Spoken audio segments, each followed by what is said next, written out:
My role as the on-set visual effects supervisor for Sharknado 2 was basically to make sure that all the sequences that required visual effects added later were filmed in such a way that the effects could be added properly later on, as well as collecting images of the props that might have to be built in 3D, the actors, might have to build like CG versions of the actors, photos of backgrounds and plates that we might use later on that are not being shot by the main unit because it's just a simple VFX background. We worked with Anthony and Anna, and it's really tight coordination. We go back and forth all the time. I'll go over, look at the edit, they'll ask me if this works, will this not work?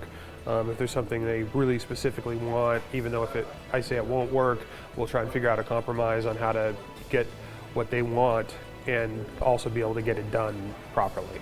Basically, my job as the coordinator is to get the material from the editorial department over to the visual effects department. That means that I have to get what's called plates, basically the empty backgrounds that need visual effects to be placed in them so that they can go back to editorial. And what I do is I organize all the visual effects shots in the movie. Once they're in the database, the artists know to work on them and they can post them to this website where they can give different versions of shots, and once the visual effects shot is done, they let me know on this website and I take that visual effects shot and put it back into the movie. Some of the advances we made are the tornado. We had a lot more time to R&D that and actually get a much better looking Sharknado out of it. The sharks themselves, we had more time to design, texture, build, rig, model, and they look great. Those were the two big dynamic things that we had changed, and the water of course, but there's not as much water in this one as there was in the first one. But those are the things we had a lot more time to R&D this time, and we've been working on more and more over the last year or so since the last movie came out. One of the most complicated shots is at the end when Finn's surfing the shark down. It was cut back between live action and CG, but designing that shot to work and look like it was over New York was probably one of the more complex shots in the movie.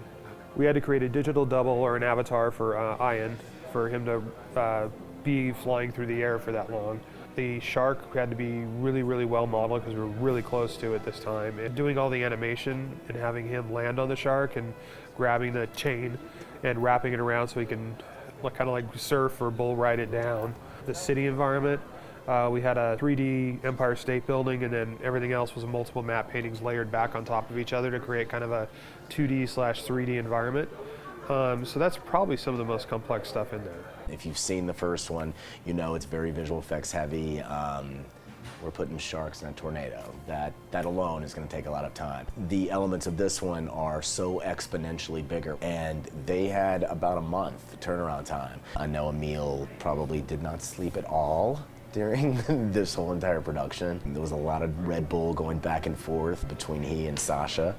This movie, I definitely think, is head and shoulders above what we've done in the past, and I really think that everybody involved is super proud of what we've been able to create.